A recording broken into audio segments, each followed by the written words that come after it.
এবার রীতিমতো সোশ্যাল মিডিয়ায় বোম ফাটিয়ে দিলেন অপু বিশ্বাস। অপু বিশ্বাস সাকিব খান এবং তার দ্বিতীয় স্ত্রী বুবলিকে নিয়ে একেবারেই বিরক্ত। হ্যাঁ ভিউয়ার্স, ঠিকই শুনেছেন, ঘটনাটা ঘটেছে ফাদার্স ডেতে। অপু বিশ্বাস যখন জয়কে নিয়ে ভিডিও পোস্ট করেছে তার পরপরই তাকে টেক্কা দেওয়ার জন্য বুবলিও ভিডিও পোস্ট করেছে। শুধু যে ফাদার্স ডে থেকে শুরু এমনটা নেই, বুবলি এবং অপুর এই পাল্টাপাল্টি ছবি পোস্ট, কথা, তর্কতর্কি বেশ কিছুদিন ধরেই সোশ্যাল মিডিয়ায় চলছে, আর যেটা নিয়ে এখন ছড়িয়ে পড়েছে গুঞ্জনের ঢের।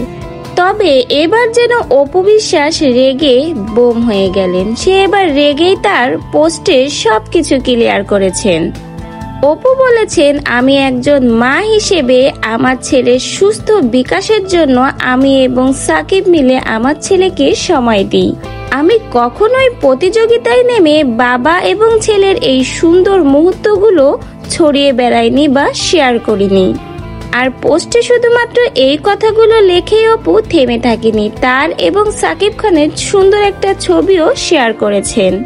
এই পোস্টের পরে সকলেই বলছে শেষমেশ অপু বিশ্বাস বুবলির সেই ছবির জবাবের উত্তরটা দিয়েই দিল, যেখানে বুবলি এবং সাকিব খান একসাথে ছিলেন। আবার কেউ কেউ বলছে এবার দেখা যাবে বুবলি কি করে।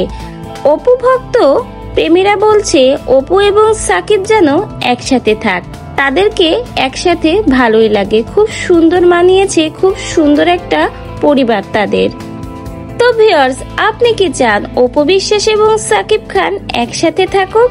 অবশ্যই সাকিব খানকে ভালোবাসলে আপনার মূল্যবান মন্তব্য কমেন্টে জানিয়ে যাবেন। নতুন ভিডিওর আপডেট পেতে চ্যানেলটিকে সাবস্ক্রাইব করবেন এবং বেশি বেশি করে শেয়ার করে দিবেন। ভিডিওটা দেখার জন্য সবাইকে জানাই অসংখ্য অসংখ্য ধন্যবাদ।